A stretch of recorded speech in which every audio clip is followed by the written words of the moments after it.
On today's show, we're joined by a real doctor to explain Luka's injuries, Kyrie's injuries, and if we should be worried about them or not. Then Isaac and I will talk about the NBA GM survey. Why is Luka dropping down the if you started a franchise with a player today, who would you want list?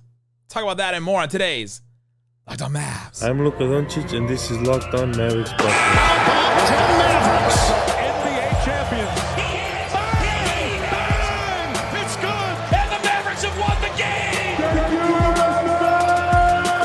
If you don't believe, you shouldn't be here. Loyalty never fades away. And welcome. You are locked on to the Dallas Mavericks. My name is Nick Angstadt, media member and NBA channel manager for the Locked On Podcast Network, your team every day. Thanks for being part of the show and making Locked On Mavs your first listen every day, where the best way you can help us grow the show is to listen every day and to comment anything below. Let us know in the comment section. I want you to listen to the Brian Sutterer segment first, and then after, tell me if you feel better or worse about Luka and Kyrie's injuries. This episode is brought to you by FanDuel Sportsbook, official sportsbook partner of Locked On. Make every moment more. Right now, new customers can bet $5 and get $200 in bonus bets guaranteed. Visit FanDuel.com/LockedOn to get started. Isaac will join me later. Let's get to my conversation with real-life doctor, sports medicine person, Brian Sutterer. Hear from him now.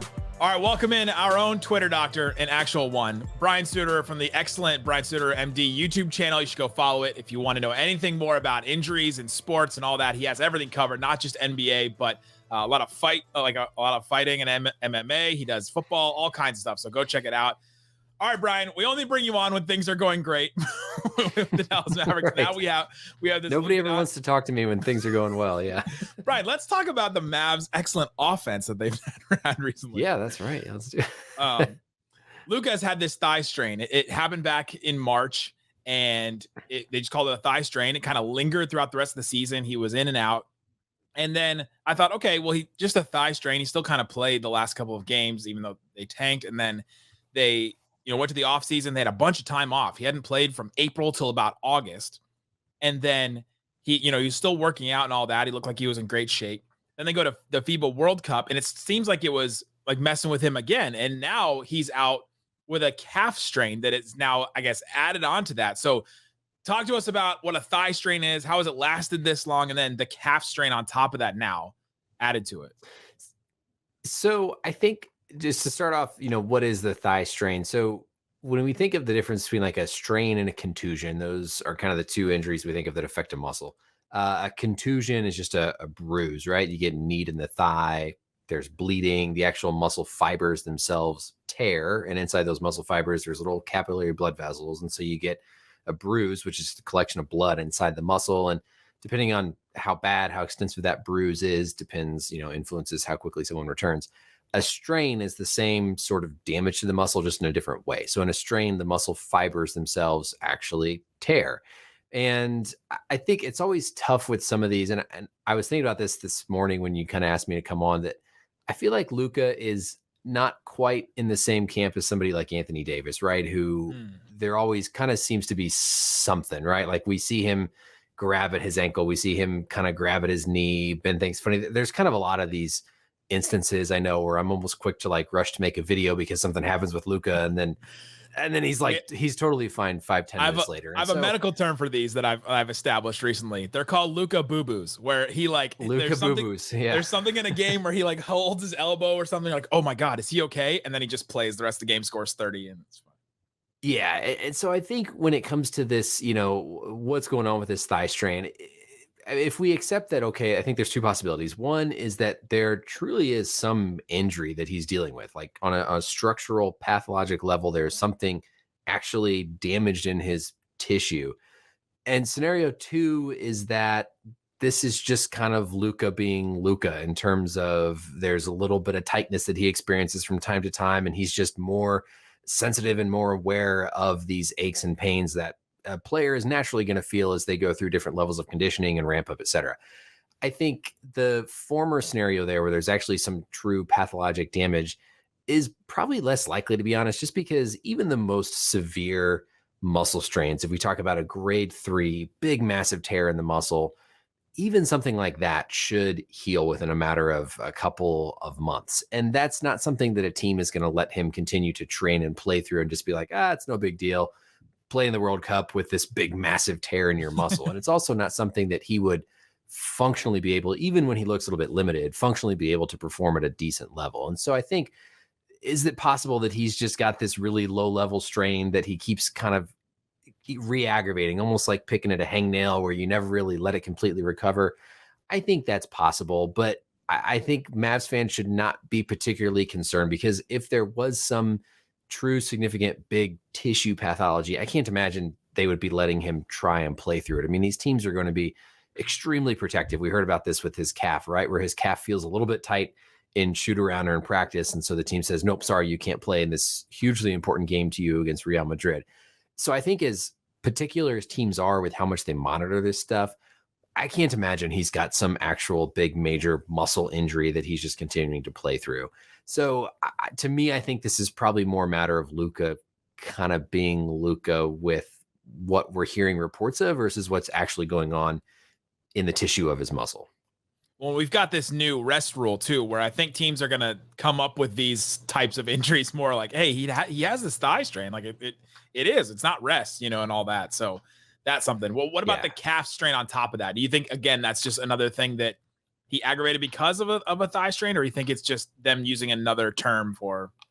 Yeah, I think it's just another one of those examples of, you get through practice and Luka goes over and says, things just maybe feel a little bit tight in my calf. And the team says, oh, okay, it's preseason, we're not going to push through it. I think that's very different. We all hear he's got a new calf strain, and we think that there's been some new true injury where, let's say we got an MRI scan, we'd see some tear in the muscle. I think that's probably pretty unlikely, because again, even as important as the Real Madrid game was, if they suspected this was a true new tear, clear injury, they probably wouldn't have let him play at all. And so I think this is more of, as I've gotten kind of further into my career and like been around just college athletes, you've realized there's a lot more of these instances where people just experience kind of this nondescript soreness, right? They get through practice, things maybe felt a little bit tight, things are a little bit achy. And then because there's no other kind of clear way to concisely report that, it gets reported as calf strain, and then people kind of catastrophize with it. So the fact that they let him play, I mean, they would not have let him go out there if they were concerned that he had some true new tear in his muscle. I suspect this was just kind of another one of those examples as, hey, he's ramping back up his activity, muscle was a little bit deconditioned, maybe felt a little bit tight, but there's no clear way to report that to the media without people getting really, really confused. So they just say, it's a calf strain, it's mild, we're going to limit his minutes. So again, nothing that I would be worried about. I mean, I think Luka's had a track record of being pretty resilient. Just, I don't follow them nearly as much as you do, but I don't think he's had these big, major, long absence injuries. He's had more of these kind of smaller, this felt a little bit tight. His shoulder bothered him a little bit, his calf, whatever. So I think overall I'm pretty optimistic, and none of this really raises big red flags for me heading into the season. Is there anything about the load management? Because he carried a really large load last year and had a ton of possessions, and the Mavericks didn't have a ton of help. Then they go get Kyrie, and then his load kind of lightens a little bit, but then he still has some of these injuries. Is there anything with that we should be worried about? No, and I think it's interesting. I saw there was a kind of a story reporting today that the NBA has released some data that they claim there's actually been no benefit to the load management stuff. And the thing that people often forget about this load management question is not only there's this balance, right, between having too much load and having not enough load, because we know that when muscles are not conditioned, muscles, tendons, ligaments, all those tissues respond and adapt to external load and get stronger and get more resilient. And so it's almost the other side of this, where if you're not having enough load, you're not strengthening enough, you're not exposing your tissues to the load of a basketball schedule, they're not going to have as much resiliency, and they're not going to have the same compliance, the ability to tolerate increases in workload. And so you almost, you don't want to load too much, but then on the other hand, you don't want to be really underloaded going into then a really high load period, like in the playoffs, for example. And a lot of the key is consistency with it. Some of the data early on that looked at this load management question looked at the ratio of your acute, workload in the past 7 days compared to your workload in the past month.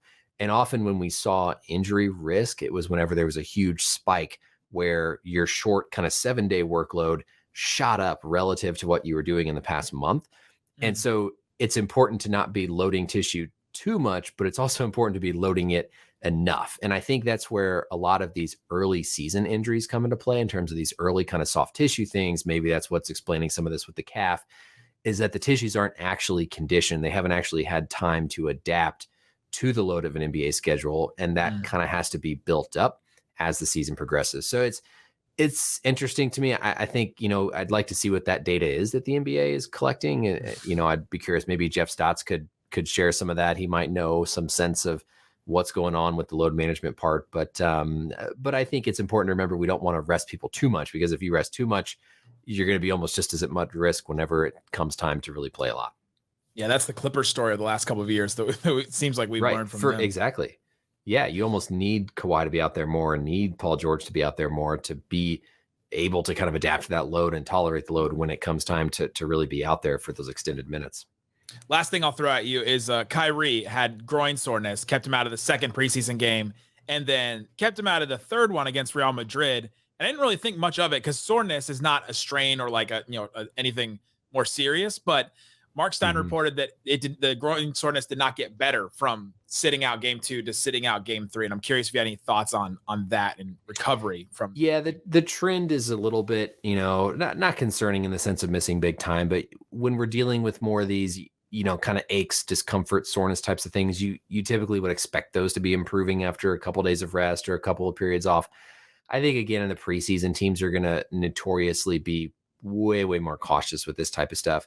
When we talk about just a groin strain, usually that's referring to one of the muscles in the inner part of the thigh, the muscles that kind of bring the legs together, as opposed to like a groin hernia type of thing. And so, again, the soreness part, who knows if they, again, it gets to the point where like there's a big tear in the muscle versus like he's just getting back into basketball shape. And this early on, I'm more inclined to lean towards he's getting back into basketball shape without having seen, a specific moment or play where he did the splits and hurt it really bad. That we know of, though it could be a new meditation practice that he's doing. You never know. He might be doing a lot of splits. Yeah. Go check out Brian Sutterer's YouTube channel. It's great stuff all the time. We'll link it in the description here. Brian, thanks so much for hanging out with us. Coming up, why is Luka dropping on the which player would you want to start a franchise with list on the GM survey? We'll talk about that and more coming up. But before we do, let me tell you about FanDuel. FanDuel has you covered with all kinds of props and odds and lines and things you can put money down right now. New customers get $200 in bonus bets guaranteed when you place a $5 bet. Just place a $5 bet on anything.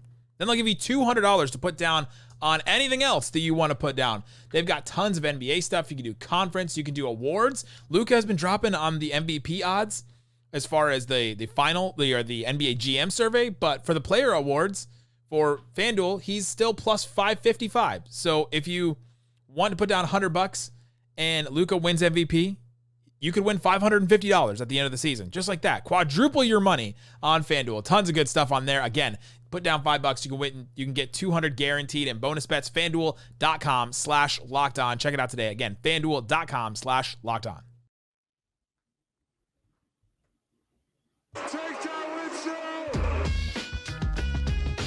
Thanks, everybody, for hanging out with us on Locked On Mavs, being part of the show, part of the Raccoon Squad, listening every day. If you want to support the show, text us, get text alerts from us. If you want to text anytime the Mavericks are in a rumor that is on Twitter or anywhere, subscribe to our subtext. I'll send a text straight to your phone. Mavs interested in blank player, according to blank reporter. I'll send that right to your phone. Subscribe to our subtext. Click the link in the description. All right, Isaac. First of all, what you got for me? Whoa. It's weird coming in mid episode here. Show. Brian at the top there. Legend guest of the show. Legend. And like he's got a million, not almost a million YouTube subscribers. I think he's at like 600,000. Let's go. And he's got 735,000 subscribers on YouTube. He's a little bit ahead of us. We were the first podcast he was ever on. I just want to put that out there. That's awesome. Yeah. Well, you know who he's also trying to catch on YouTube is probably Kai Jones. So I didn't know if you wanted to do a Kai Jones segment. Did he start streaming? Is that's his pivot? Do we need to do a Mavs Kai Jones and So I got a couple questions on subtext about it, and my answer is just no. You got to wait for that guy to figure out whatever he's doing. I mean, and this is not a player where you're like, oh, we got to get this guy. He averaged 4 points a game last year. Yeah. He played like 12 minutes a game for the Hornets last year. They needed guys. So yeah, it's a pass. He's talented. He's got talent. Like some of the things he says he can do, right? But yeah, it's a hard pass for me. I want to talk about the NBA GM survey though, because there's a couple things that stood out to me. And the first one is, so the NBA goes around and they ask GMs, and I think some of them send proxies to answer these questions, but all 30 GMs, according to this thing, answer these questions. And one of them is, if you were starting a franchise today and could sign any player in the NBA, who would it be?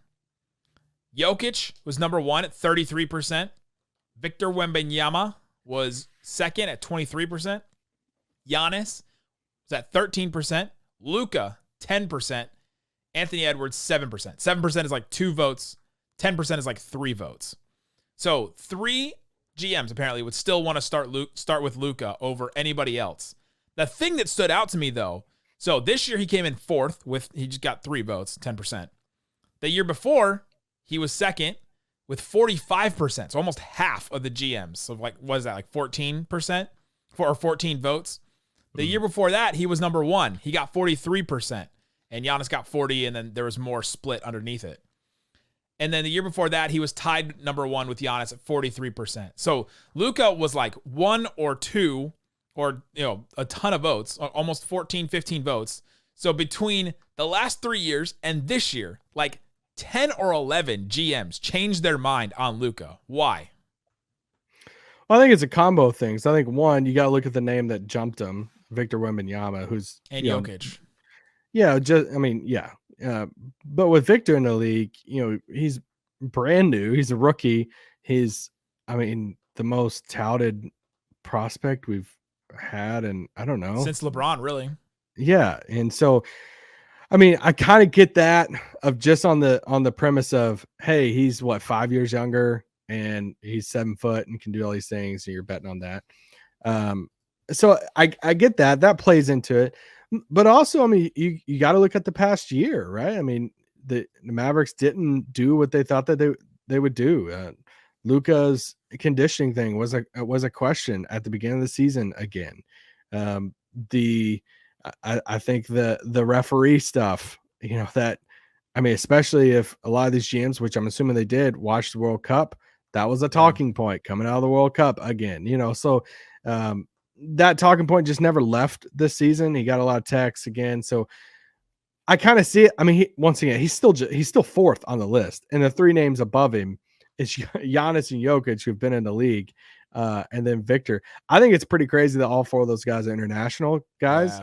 Yeah. Which is, pretty wild to think about. But yeah, I think it's a multiple reasons why that he's dropped. I'll add another one. I think that his style of play probably wears on some GMs. They look at that style of play that Luka plays, the heliocentric, one guy kind of runs everything style of basketball. And to Luka's fault or not, they look at that and say, you know what? I just wouldn't want to play that. I just wouldn't want to play that style. I wouldn't want to have a team. I don't think we can win that style. You think about, if I almost said Bob Myers, but he's gone.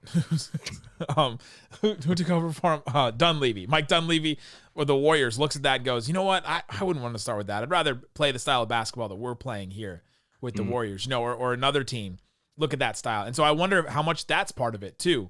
And, that they just wouldn't want to rely solely, and that the Harden era of the Rockets wore on everybody and said, all right, well, that team didn't win, and now they're trying it again with Luka playing that same kind of style. Not saying Luka and Harden are the same player, but they play very similar styles. And so I think that's another area too. But him dropping that much and that many GMs changing their mind, Jokic is the one that came in and jumped everybody. He got 33%. He wasn't on the list in 2021, 2022, 2023, until this year.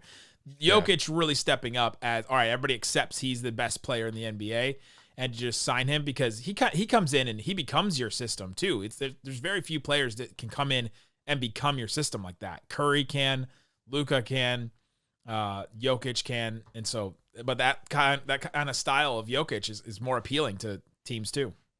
I'd say it's a little bit easier too to put Jokic in any system, which, once again, you get one of these guys that are that good, then you build a system around him. Well, that's what I'm saying. They become the system. Like, they are the system themselves. You get Jokic, like, all right, we already have a built-in. We know what we're going to do. Can I throw at you a question that I thought was interesting? Yeah. So one of the questions was, which team, once again, to the NBA GM survey here, to the GMs around the league, which team's level of success this season is toughest to predict? Yeah. Number one on this was the Sixers at 30%. Fair. Number two was a tie at second. Mavericks and Thunder at 13%. For different reasons. Yes, completely different reasons. But I did think I was fascinated that even the GM, like, they're set there tied for second of one of the hardest teams to predict this season. Not just, for fans, for media, but also for GMs that are looking from the outside saying, and I think that's where you're going to see just a wide variety of, and I think it's okay. Like, I mean, you can never have different opinions sometimes, it feels like, but it's like, it feels like you might talk to somebody and they could have the Mavericks 10th in the West next season. And I think you could talk to another person and they're like, dude, I think a lot of stuff's going to click and it's going to bounce back year and they're going to be like 4th or 5th. And it's like, that's just such a wide variety. Well, it all depends on, first of all, what you think about Luka. There's like apparently 11 GMs that have changed their mind on Luka over the last year. And it depends on what you think about that. And then also it very largely depends on what they think about Kyrie. And I don't think there's a lot of great opinions of Kyrie among front offices out there because they've seen, what happens when he demands a trade or, doesn't show up or anything like that. And so I don't know. I believe that it'll work in Dallas. I talked to Doug Norrie in our NBA season preview. He's our Locked On Nets host, and he's like, dang it, I think I believe that Kyrie's going to make it work in Dallas. The reasons why he didn't work in Brooklyn, I think he's not going to run into those in Dallas. So, yeah, I found that one's definitely interesting. Coming up, let's talk about the other ones we found interesting. Where else did the Mavericks show up on the GM survey? And, the best overall moves. Where else did Luka show up? We'll talk about that coming up. Don't believe you shouldn't be here. Shut it down! Let's go home! All right, Isaac, we're talking about the NBA GM survey. Where else the Mavericks showed up? You brought up one. Which team's level of success is the toughest to predict? Obviously, the Sixers is number one on that one. That one's fair with the Harden situation. But then Mavs, Thunder after that. Mavs getting the most efficient offense. I thought the Mavericks would be higher on this one. They got one vote. The teams above them, the Nuggets got 34%, so a third. Kings got 21%. They were last year's team. The Warriors got 14%. They had Chris Paul. Celtics got 10%. They had Drew Holiday and Chris Middleton, or Chris Stops Porzingis. Bucks got 7%. Suns got 7%. Mavs and Heat got one vote each. Who's voting for the Heat? That one doesn't make any sense to me. Most efficient offense? Like, what? That one makes no sense because no, it doesn't. I guess they're just like, maybe that GM was on vacation when Damian Lillard didn't go to them. Big Jaime Jaquez season coming. Yeah, apparently. Why don't you think teams or GMs believe in the Mavs offense? Gosh, that's hard. I mean, I think if they're not getting votes, then I think it's more, and this kind of goes to the question a little bit ago too. I think there's a world that Kyrie and Luka can hit, but they're not like a home court team. There's still so many other pieces on the roster that, I think one of the things we've talked about multiple times this offseason is there's a lot of question marks. There's not a ton of like given, this is what you're going to get. Like, I feel like I know what I'm going to get from Grant Williams and Luka and like a couple more of these players like Dwight Powell, probably Seth. A lot of these other guys are just like wild cards. There's a huge variety of like what they could be. So I think some GMs are probably looking at it and they're probably saying, hey, the Kyrie experiment, is a toss up for some of them. They're probably looking at it and saying, hey, there's a lot of question marks around the on the roles around the team, or they're looking at it and saying, are they really starting 2 rookies? Yeah, right. Like, how is that offense going to be? So That's probably what they're looking at it from. By the way, the Heat's offense last year was 25th. They scored 113.3 points per 100 possessions. 25th, and somebody thinks they'll be the most efficient this year. It's a big jump. I mean, they'll just completely turn it around. What else stood out to you? I was kind of disappointed Luka didn't show up on the fastest player with the ball. It's De'Aaron Fox, John Morant. Kyrie got a vote on that. Nice. And Jaden Ivey, but I was kind of laughing at that one. Luka showed up 3 times on best, at individual positions. I found this really interesting. Yeah, what in the world? Best point guard, he came in second. Steph Curry got 63% of the vote, so apparently they disagree with us that he's the best guard. And Luka got 27%. Shea got 7%. Lillard got 3%. Last year, Steph won it. So Luka took some votes from him there, I guess. Luka also came in third, tied for third at best shooting guard. Booker got first with 63%. Curry got second at 10%. Luka got 7%. Anthony Edwards got 7%. SGA got 7%. And then he came in third at best small forward. He got 17% of the vote. Tatum got 47%. KD got 20%. And then LeBron, Kawhi got votes as well. Can we just decide on a position so we can see what he can get voted for? The shooting guard one doesn't make that. Two GMs think that he's a shooting guard. That one makes no sense to me. I guess they look at it and say, okay, him and Kyrie are starting. They're both guards, and Kyrie's the point guard because he's shorter. I guess that's where you go with it, but he's their point guard. Yeah, I think he's point guard, and he came in second to Steph. And I think we even debated that. This offseason, Steph versus Luka as best point guard in the league and all that. Well, there's at least almost a third of the NBA GMs that agree with us. So, yeah, there you go. Nico's one of them, probably. Probably. I feel good about that one. Small one that in the coaches thing, Jason Kidd didn't get a vote for anything, but the best assistant coach, Alex Jensen, got a vote on that. That was an underrated move by Dallas this offseason, bringing in Jensen from Utah. Long assistant coach, for Utah. He's worked with different, bigs, Rudy Gobert, obviously. And, I know Tyson Chandler gets a lot of love for the mentorship to Lively, and rightfully so, but you hardly ever hear Jensen's name, too. And I'm not saying that I'm like, hey, dude, Jensen's working with him every single day. I don't know that, but, Jensen might deserve a little credit for Lively so far, maybe. Yeah, Tim McMahon reported when the Mavericks signed Alex Jensen that he was key for Rudy Gobert's development with the Jazz. He was also the Canton Charge head coach in the D League back before it was the G League. He was the coach of the year in 2013 there, and he was one of the lead assistants under Quinn Snyder in Utah for a long time. So, yeah, the Mavericks, they needed to add some better assistant coaches. They wanted to revamp that coaching staff. And if you're not going to do the head coach, you got to bring in some more experienced assistants. So Alex Jensen being one of those. Yeah. So that was a small one. One of them I did really like was question. What was the most underrated player acquisition this summer?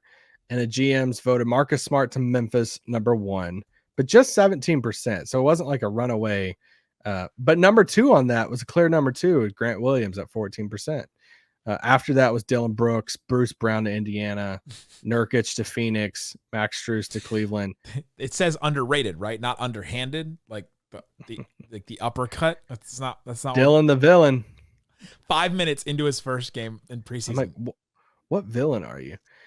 But nut checks, Daniel Tice. But we've been super high on the Grant Williams addition to Dallas and what he's going to be and the year he's going to have and stuff. It was cool to see the GMs kind of recognize that too, that they kind of see him and like, hey, this is an underrated move that not a lot of people's like looking at this summer. Especially since we didn't really talk about this, but they traded Reggie Bullock for him, and then that pick swap in 2030. But they traded Reggie Bullock for him, and then Reggie Bullock just got waived, and he got picked up by the Rockets. Not even, he didn't even go to a championship contender, or even a playoff team. So it's not like Reggie Bullock was this really widely regarded player that everybody wanted or every team wanted. Maybe that he was, and he decided to go to the Rockets because of he was going to get more playing time or whatever. But still, I mean, going that upgrade, I feel a little bit better about that upgrade now. Yeah. I think Reggie probably got a little bit more money in Houston, but you have another one? Because there was one that was kind of interesting to me about the best overall moves this offseason. Dallas was tied for 5th on this one. Yeah, that they thought that the Mavs did the best moves. I mean, I kind of agree with that. The ones above them, the Celtics and Bucks were tied. I get that one. Of course. Yeah. I think I'm definitely with the Bucks more than the Celtics.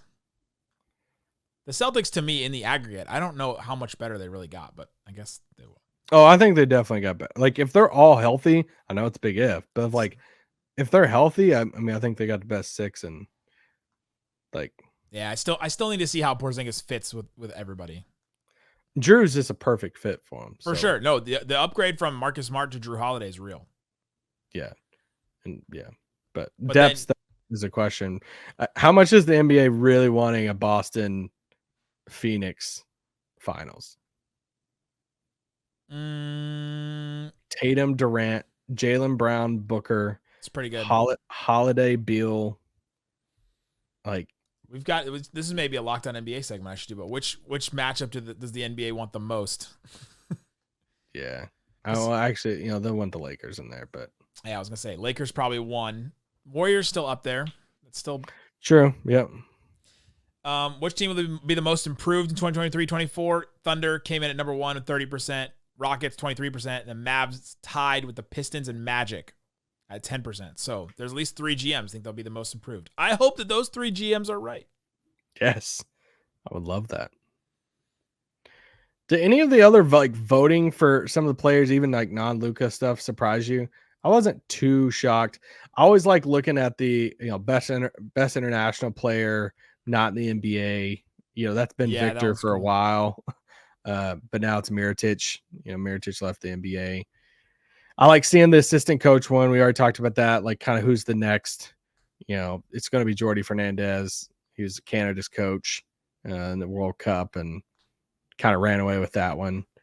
I like seeing the head coach one. Like, who's the player be the next head coach? Yeah. Grant Williams got a vote on that, I think. Interesting. Yeah, he did. The rookie that was the biggest steal where they were selected, I always am interested in that one. Cam Whitmore got 43%. That was pretty easy. Then Keontae George and Scoot and Jaime Jaquez got 10%. Yeah. Got 10% each. Pajimski from the Warriors got 7%. Scoot being second on that list when he went second was funny. Scoot went third. Or third, yeah. They could be a steal at third. But still, yeah. I mean, there have been steals at third, right? And Michael Jordan. Oh, I think he will be, yeah. I'm all about him. The last question on this, it kind of goes with the article that came out yesterday about which change will require the biggest adjustment. Oh, yeah. Number 1, the GM said the player participation policy. just participating. Yeah. That one's so funny. And that article that came out was just hilarious to me. It's like, okay, when does the NBA PA drop theirs with their with our numbers too? We'll have a science off. There you go. Let us know in the comment section what stood out to you in the survey. What did you think about Brian Sutterer said about Luka and Kyrie's injuries? We'll be back tomorrow with more. Guys, thanks for listening to Locked On Mavs. Peace out. Boom.